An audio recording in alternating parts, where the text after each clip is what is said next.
پیاسے رہو گے ساقیے کوثر کو چھوڑ کر، پیاسے رہو گے ساقیے کوثر کو چھوڑ کر، پی جاؤ چاہیں 7 سمندر نچوڑ کر، پی جاؤ چاہیں 7 سمندر نچوڑ کر۔ اور کتنا بلند ہو گیا مٹی کا آدمی، کتنا بلند ہو گیا مٹی کا آدمی، کتنا بلند ہو گیا مٹی کا آدمی، رشتہ میرے رسول کے قدموں سے جوڑ کر، رشتہ میرے رسول کے قدموں سے جوڑ کر۔ معزز سامعین اکرام، اللہ رب العزت اپنی مقدس کتاب، پاکیزہ کتاب، بہت خوبصورت کتاب کے اندر، قرآن عظیم کے اندر ارشاد فرماتا ہے، لا تقنطوا من رحمت اللہ۔ اللہ رب العزت نے ارشاد فرمایا، تم اپنے رب کی رحمت سے کبھی نا امید مت ہونا۔ اگر تم رب کی رحمت سے نا امید ہو جاؤ گے تو یاد رکھنا پھر خسارے کے علاوہ اور کچھ نہیں ہے۔ اگر رب کی رحمت سے نا امید ہو گئے تو نہ آپ دنیا کے رہو گے اور نہ آپ آخرت کے رہو گے۔ دنیا بھی تباہ و برباد ہو جائے گی، آخرت بھی تباہ و برباد ہو جائے گی، کیونکہ جو اللہ رب العزت کی رحمت سے نا امید ہو جاتا ہے، میرے رب کی رحمت سے نا امید ہو جاتا ہے، وہ پھر نہ یہاں کا رہتا ہے نہ وہاں کا رہتا ہے۔ تبھی تو اللہ رب العزت قرآن عظیم میں ارشاد فرماتا ہے، لا تقنطوا من رحمت اللہ۔ اللہ کی رحمت سے نا امید مت ہونا، کیونکہ اگر تم اللہ رب العزت کی رحمت سے نا امید ہو گئے، میرے رب کی رحمت سے نا امید ہوئے، تو بتاؤ مسلمانوں کس کے دروازے پر جاؤ گے؟ بتاؤ پھر کس کا دروازہ ہے جس کا دروازہ جا کر کے آپ کھٹکھٹاؤ گے؟ یہ میرے رب کا دروازہ ہے، اللہ رب العزت کا دروازہ ہے۔ اللہ اللہ جہاں پر ہر فریادی کی فریاد کو سنا جاتا ہے، جہاں پر ہر غریب کی آواز کو سنا جاتا ہے، ہر مظلوم کی آواز کو سنا جاتا ہے۔ اللہ رب العزت کی رحمت سے نا امید مت ہونا۔ اے انسان، اگر تیرے گناہ زمین سے لے کر آسمان تک ہو جائیں، بھر جائے زمین و آسمان کا حصہ، اگر بالکل بھر جائے، تب بھی اللہ کی رحمت سے نا امید مت ہونا۔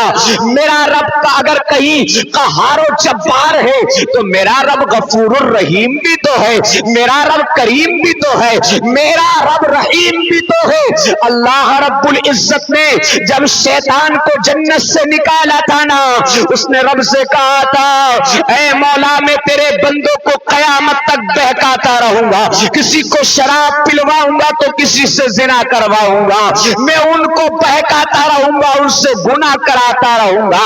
میرے رب کی رحمت کو جوش آیا، پروردگار عالم نے ارشاد فرمایا، او مردود سن لے، تو میرے بندوں کو بہکائے گا، جا تو قیامت تک بہکاتا رہنا، لیکن میری رحمت کو یہ گوارا نہیں کہ میں اپنے بندے کو نہ بخشوں۔ اگر وہ گناہ کرنے کے بعد میں میرا بندہ سچے دل سے تائب ہوگا، میری بارگاہ میں جھک جائے گا، مجھ سے دعائے مغفرت کرے گا، مجھ سے توبہ، مجھ سے اپنی توبہ قبول کرائے گا، تو میں بھی رب اپنی عزت و جلال کی قسم ہے، میں اپنے بندے کو صبح قیامت تک معاف کرتا رہوں گا۔ اگر میرا بندہ گناہ کرتا رہے گا تو میں اپنے بندے کو معاف کرتا رہوں گا۔ میرے رب کی رحمت بہت بڑی ہے، میرے رب کی رحمت بہت وسیع ہے۔ آ جاؤ رب کی رحمت کے سائے میں، آ جاؤ رب کی رحمت کے سائے میں، اور کوئی سایہ نہیں ہے جو تمہیں اللہ اکبر، اللہ اللہ اپنی چادر کے نیچے چھپا سکے۔ یہ میرے رب کی شان ہے کہ بندہ گناہ کر لیتا ہے، رب معاف کر دیتا ہے۔ بندہ گناہ کرنے کے بعد میں جب رب کی بارگاہ میں معافی کا طلبگار ہوتا ہے تو میرا رب اس کی معافی کو قبول فرما لیا کرتا ہے۔ اللہ اکبر۔ مصطفیٰ کریم صلی اللہ تعالی علیہ وسلم کے پیارے دیوانوں، ارے میرا رب تو وہ ہے، میرا رب تو وہ ہے، وہ عظیم الشان رب ہے، میرا وہ شان والا رب ہے میرا، وہ رحمت والا رب ہے میرا۔ اللہ رب العزت اگر چاہتا ہے بنا ماں باپ کے حضرت آدم کو پیدا کر دیا کرتا ہے، بن ماں باپ کے حضرت آدم کو پیدا کرتا ہے۔ میرا رب چاہتا ہے تو حضرت آدم کی بائیں پسلی سے ایک عورت کو، خاتون کو پیدا کر دیتا ہے جن کا نام حضرت حوا ہوتا ہے۔ اللہ رب العزت چاہتا ہے تو فرعون کو دریائے نیل میں غرق کر دیتا ہے، اور حضرت موسیٰ علیہ السلام کو دریا کے اندر بارہ راستے دے دیا کرتا ہے۔ اللہ اکبر، اللہ اللہ، میرا رب تو وہ رب ہے کہ حضرت موسیٰ علیہ السلام خود فرعون کے گھر میں پرورش پا رہے ہیں، خود فرعون کے گھر میں پرورش ہو رہی ہے موسیٰ علیہ السلام کی۔ اللہ اللہ، حضرت موسیٰ علیہ السلام کی بارگاہ میں آپ کی قوم آپ کی بارگاہ میں آئی اور کہا ہمیں پانی چاہیے پینے کے لیے، ہمیں ضروریات کے لیے پانی چاہیے۔ حضرت موسیٰ علیہ السلام اللہ رب العزت کی بارگاہ میں عرض کرتے ہیں مولا یہ قوم پانی طلب کر رہی ہے۔ حضرت موسیٰ علیہ السلام سے جیسے ہی اللہ رب العزت نے فرمایا پانی طلب کر رہی ہے، جی مولا یہ پانی طلب کر رہی ہے۔ اللہ رب العزت نے ارشاد فرمایا اپنا عصا ایک پتھر پر مارو۔ حضرت موسیٰ علیہ السلام نے جو اپنا عصا ایک پتھر پر مارا، رب کی رحمت سے پتھر کے اندر سے پانی کے چشمے نکلنے لگے، پانی نکلنے لگا پتھر کے اندر سے۔ یہی حضرت موسیٰ علیہ السلام ہے۔ اللہ اکبر، جب فرعون نے تمام اپنے جادوگروں کو بلایا تھا اور بلانے کے بعد میں موسیٰ علیہ السلام کے سامنے ان کو کھڑا کر دیا، مقابلے کے لیے کھڑا کر دیا۔ ادھر حضرت موسیٰ علیہ السلام ہے، ادھر فرعون کے جادوگر ہیں۔ اللہ اللہ، حضرت موسیٰ علیہ السلام کے سامنے جادوگر کھڑے ہوئے ہیں، وہ اپنے سانپ ڈالتے تھے زمین پر، وہ اپنے اپنے سانپ ڈالتے تھے۔ حضرت موسیٰ علیہ السلام رب کی بارگاہ میں عرض کرتے ہیں مولا یہ جادوگر تمام سانپوں کو ڈال رہے ہیں، پروردگار اب میری حفاظت فرما، میری حفاظت فرما۔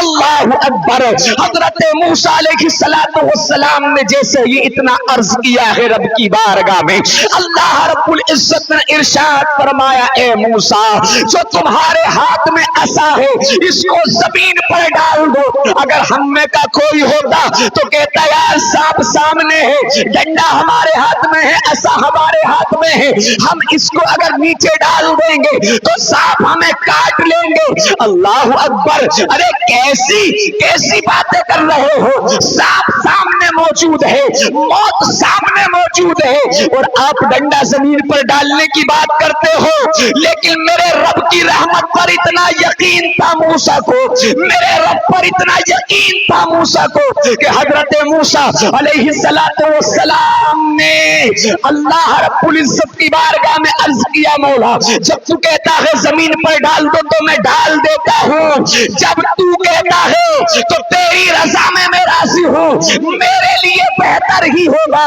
حضرت موسیٰ علیہ السلام نے وہ اپنا عصا زمین پر ڈالا، جیسے ہی زمین پر ڈالا ہو ادھر سے جادوگروں کے سانپ تھے، ادھر سے حضرت موسیٰ علیہ السلام نے اپنا عصا ڈالا ہے زمین پر، ادھر تمام اتنے بہت سے سانپ تھے۔ وہ سانپ فرعون سمجھ رہا تھا یہ سانپ موسیٰ علیہ السلام کو ڈس لیں گے تو اس کا خاتمہ ہو جائے گا، لیکن خدا کی قسم فانوس بن کے جس کی حفاظت ہوا کرے وہ شمع کیا بجھے جسے روشن خدا کرے، وہ شمع کیا بجھے جسے روشن خدا کرے۔ حضرت موسیٰ علیہ السلام نے وہ اپنا عصا زمین پر ڈال دیا، جب اپنا عصا زمین پر ڈالا تو وہ اتنا بڑا اژدہا بن گیا، اتنا بڑا اژدہا بن گیا کہ تمام سانپوں کو اس نے نگل لیا، تمام سانپوں کو اس نے کھا لیا۔ یہ موسیٰ علیہ